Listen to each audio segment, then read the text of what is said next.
Today, the topic is how to get your clients. How to get your clients if you're a freelancer or a studio. As you remember, in the last video, I've mentioned that I'm planning a new series of the videos where I'm going to discuss different questions with different professionals in one particular video. So for today's episode, I've decided to invite 3 designers with absolutely different backgrounds and to hear the answers from really different angles. The very first designer is Faizur, who lives remotely but manages to get an access to very perspective and cool clients. Another designer is Katharina from Germany, and she's doing something very similar to what I do and want to do, UX design, UX research, and I wanted to hear her perspective about how to position yourself on the UX market, how to find clients if you're doing UX work. And finally, also a perspective from the studio point of view. So if you have a business operational load much bigger, you also have to provide jobs to different people. How do you do this? You have a higher risk, so how do you manage to get your clients from everywhere? Okay, now so let's get into it and figure out together. And the first question I've asked everyone was, how did you get your very first client? So when I was doing my job, I was not satisfied my things, whatever I was doing, because I'm thinking like someone is controlling me, someone giving me the order. Okay, the miracle is happening over there when I start my YouTube video channel, speaking, behind the video. So someone said, "Hey Faiz, your work is amazing, and I have something for you." Okay, so in 5 days I made around like a $600, and my overall salary looked like $300 per month. So this is how I learn about the Instagram and learn about Dribble. Almost all of my clients are some kind of through personal connection. So some form of personal connection. I either knew them myself or I knew somebody who recommended me. So friends, family, from studying, someone who I know, or just network. My first client was like back in maybe 2013. Like we were 3 guys, just wanted to make some bucks, Yes. What we did was we started reaching out to the persons that we knew, and actually a friend of the mother of one of the guys that were working back in the day with us, he had like this fancy small restaurant here in my town. He needed a website, so we were really beginners, but we didn't care. We had the vision, we had the ambition to do it. Try to find people on close to you, your friends, maybe someone go network, go to events. The chance of converting it will be much higher. Okay, because they know you and they trust you, right? Yeah, because they already understand who you are. Yeah.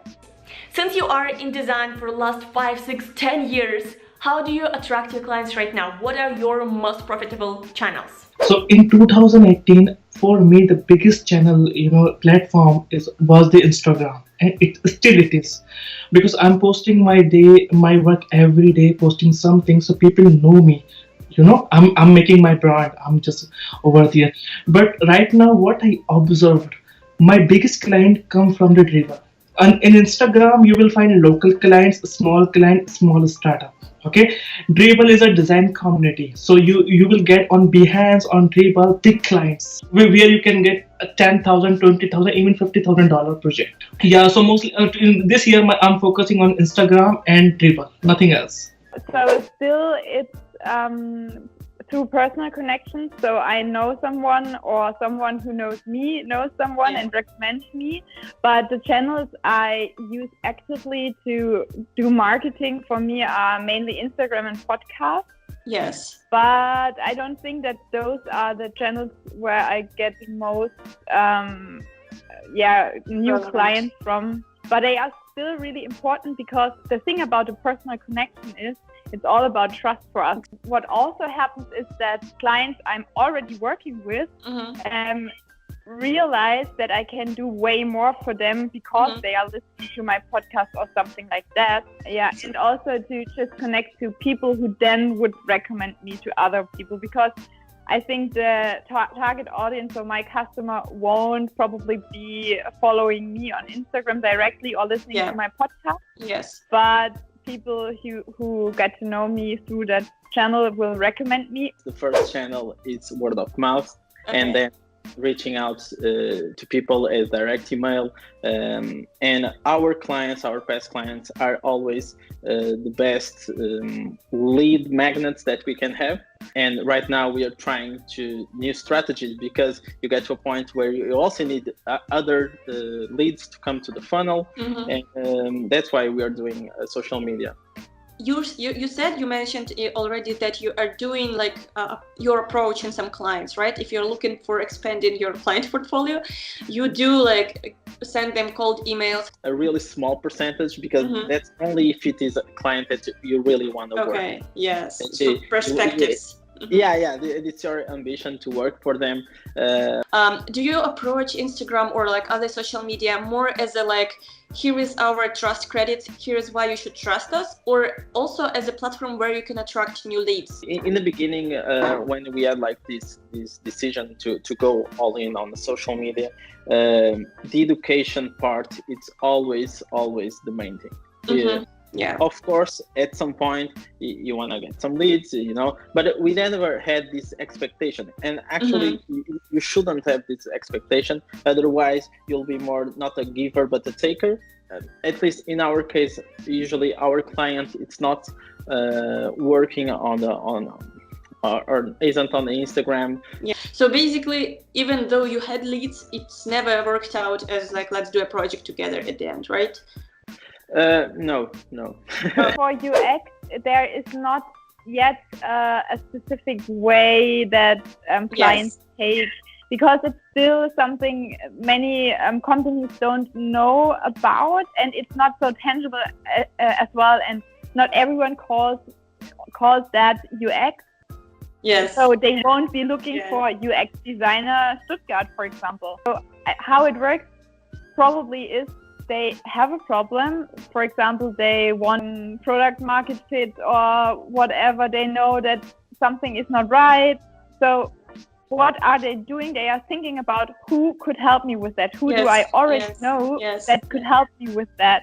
And maybe they have someone they think, okay, it's kind of like, it's about concept, it's about design. Maybe they know someone who might know someone else, and then they ask them, or they already know you in the best case scenario. Yes, or somebody will direct you. Yeah, they won't go into Google or Dribble or Instagram or podcast app and type in UX designer. That's not what they will do. Yes, at all. That's true. Imagine that you have to start all over again. Now, since you have all these experiences and learned from your mistakes, what would be the strategies or tactics that you would consider if you would have to start all over again? How would you optimize your beginning? For me, if someone say that how I can get a work, I'll just say two things from this. Like, first thing, promoting yourself like I'm doing right now, right? And the second thing is visibility is a key. Okay, how much visible you are, that's how you are getting work. Okay, people want to see like your experiment, your article, your design, whatever you're doing. Even you're doing experiment, that's it.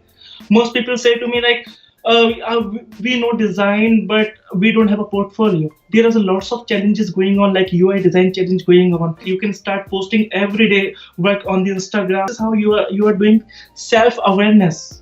First of all, look at yourself, okay? After that, look at other client. If you are making self-awareness, then you can make a buzz outside. You have to think about ways to get to know the people and make them get to know you.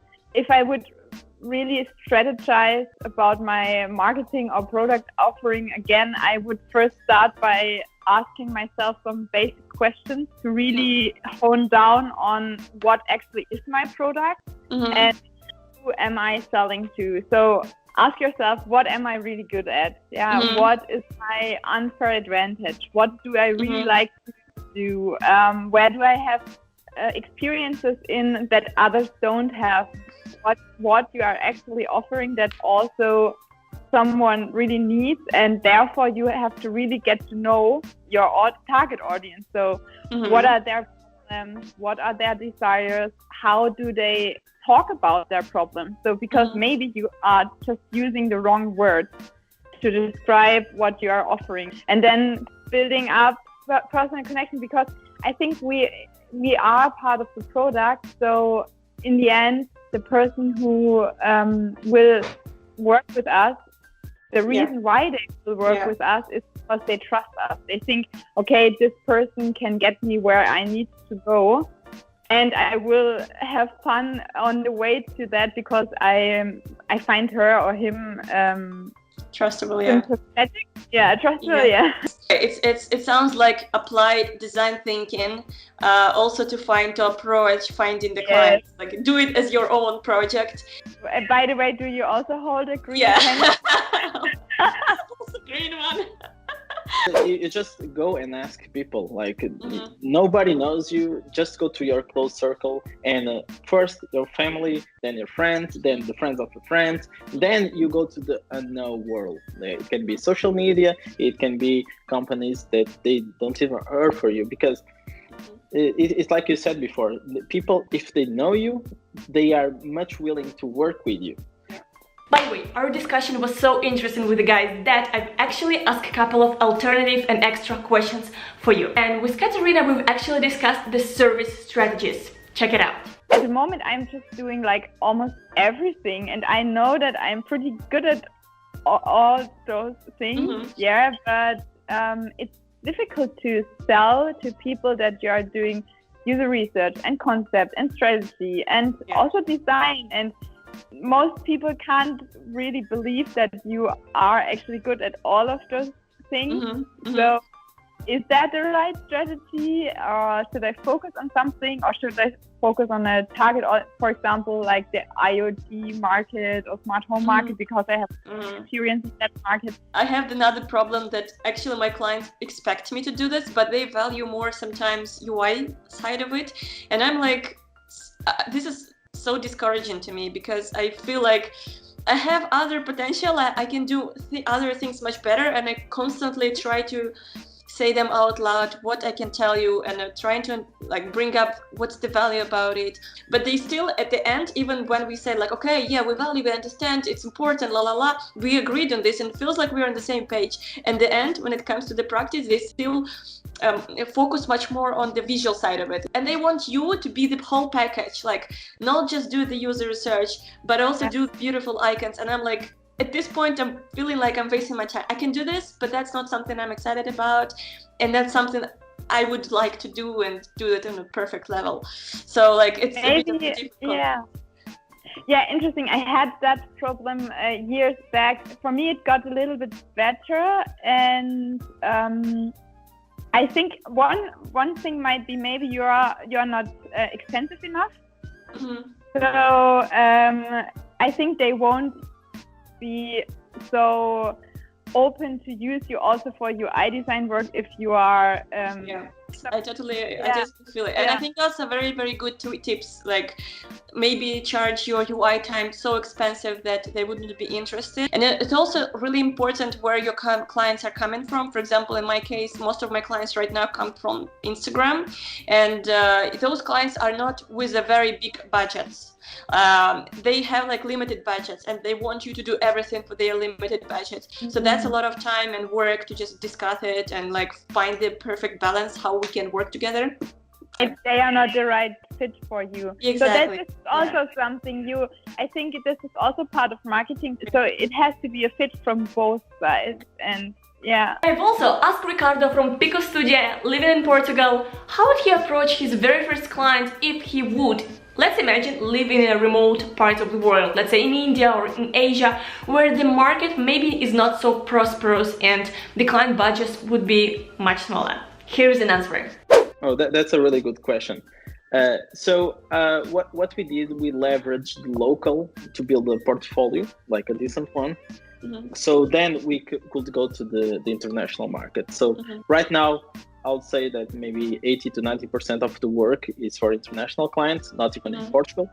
So I'll recommend try to leverage this close group, the local one, just to build a portfolio, something that will give you the credibility for them to make the bridge to attack some international startup, someone that you want to work with. Okay, so that was it for the beginning. I hope the first video in this series was insightful for you, and please let me know in the comments who, on your opinion, gave you the most interesting idea or strategy or tip how to approach your freelance business. in the comments. I'm really looking forward to hear what you've learned. And yeah, that is it for this video. I really hope that next video will be a little bit better in terms of quality and sound, but we will see it on the next video, and I will see you there. Ciao guys!